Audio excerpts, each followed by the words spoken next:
Hey everybody, it's MedTech67 here again today. As you can see today, we're working on a brand new 2022 Honda Pioneer. This is actually our volunteer fire department's Pioneer, and we've got a Chemtech Firelights transport fire skid in the back of it, and it's got a little bit of a Carolina squat thing going on right now, and nobody likes that except really weird people.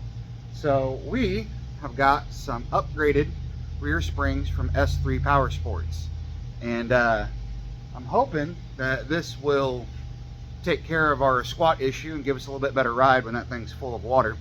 The astute among you may have noticed that Chemtech rig is actually rated for a bed that's rated for 1,200 pounds, whereas the Pioneer is only rated for 1,000 pounds. And the reason why that unfortunate pairing has happened is because that used to be in a different machine that is now dead because it kind of drowned at the river. So the Pioneer was a replacement that we could get for it that wasn't outrageously expensive or stupidly slow, and that's kind of what we have to make work. We couldn't afford to go buy a new skid right now. Maybe later we'll end up putting a smaller, more appropriate skid in it, and that skid in a bigger machine one day, but right now we got to work for what we got. So yes, it is technically a little overloaded. One thing we can do is put a little bit less water in it. I could even put in an inflatable diaphragm in the tank to not allow me to go all the way to 85 gallons, maybe only go to 60 gallons. I don't know. We'll figure it out one way or another. But anyways, today we're putting in the S3 Power Sports upgraded rear springs, and I'm going to do a before and after measurement of how low we're sitting in the back, and we'll see if it helps any. Let's get started. So as it sits right now, the rear hitch on level floor is looking at about 10 3/4 inches off the ground. So after our new springs, we'll see what that does for us. All right, we got her in the air here. I'm sorry, this is a 23 model, not a 22. I don't know if there's any difference there. Honda loves her 17s. 17 bolt and nut on the bottom. All right, get this bottom shock bolt out. Switch the ratchet there. No? Ratchet was in the right direction.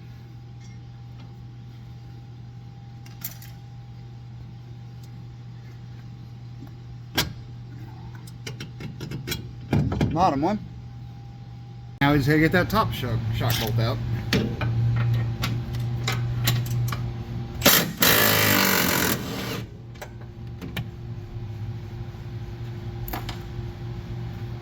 And just like that, there's your shock. Now is the part where specialty tools come in, and taking it to a shop with a strut compressor is probably going to be your cheapest option, but S3 Power Sports does sell for like $100 some spring compressors where you can get this done yourself. So check around before you buy, figure out what's probably going to be the best option for you. We got it set up here, so we're going to bring this down.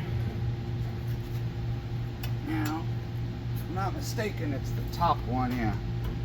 Top piece that slides out, compress just a bit more.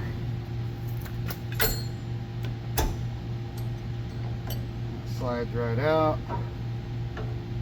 Out comes our shock. Put that down right here. We'll get that out here in a second when we take this out. And now, just release this tension.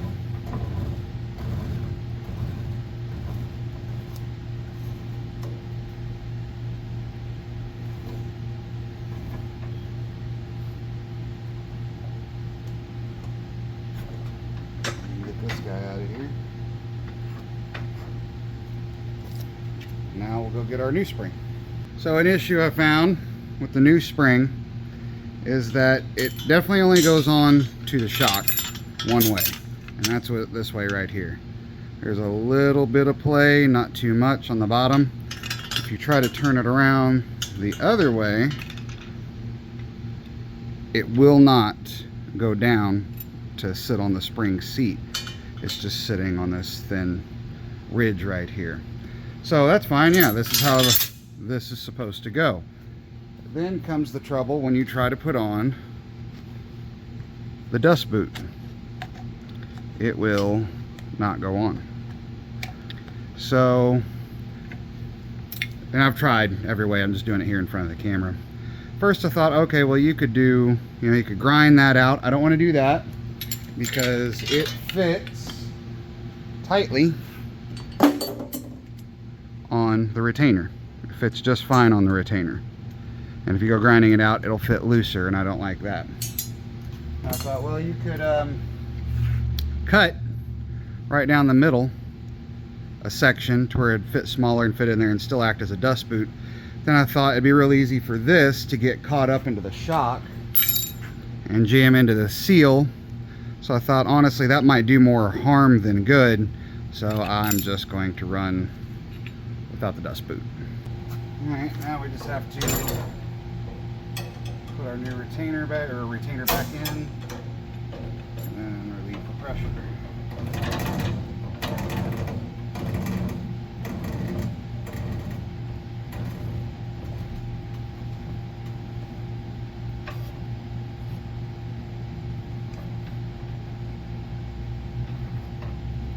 There we go.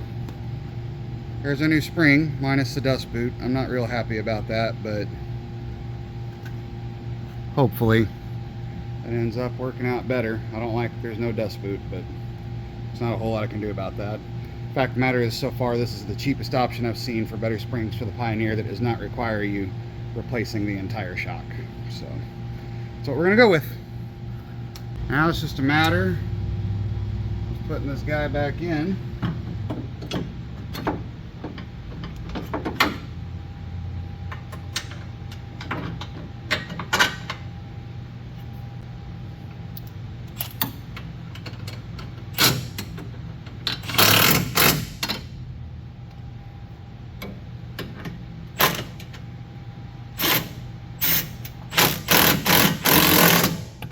Moment of truth, we took it out for a rip, drove it around a little bit, got the springs to settle.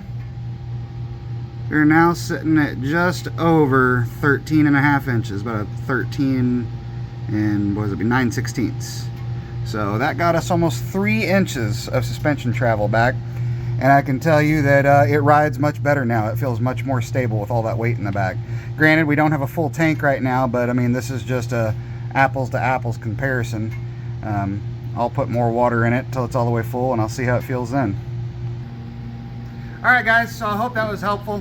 I'm not a big fan that I can't use the dust boot anymore, but that is what it is. For $222, that's with free shipping from S3 Power Sports. They literally had it to me in 2 days, free shipping. Can't go wrong there. 222 bucks. It rides a whole lot better with all this weight in the back now. And yeah, we got our suspension travel back. We no longer look like a Carolina squat truck. I gotta give it credit there. I wish I could still use that dust boot. I might even try to figure something else out later to cover up that shock, but it's not a big deal. I think it's a good buy. I think it's worth it, and I think it's gonna work out well for us. That's all I've got. Like, comment, subscribe, and we'll see you on the next one.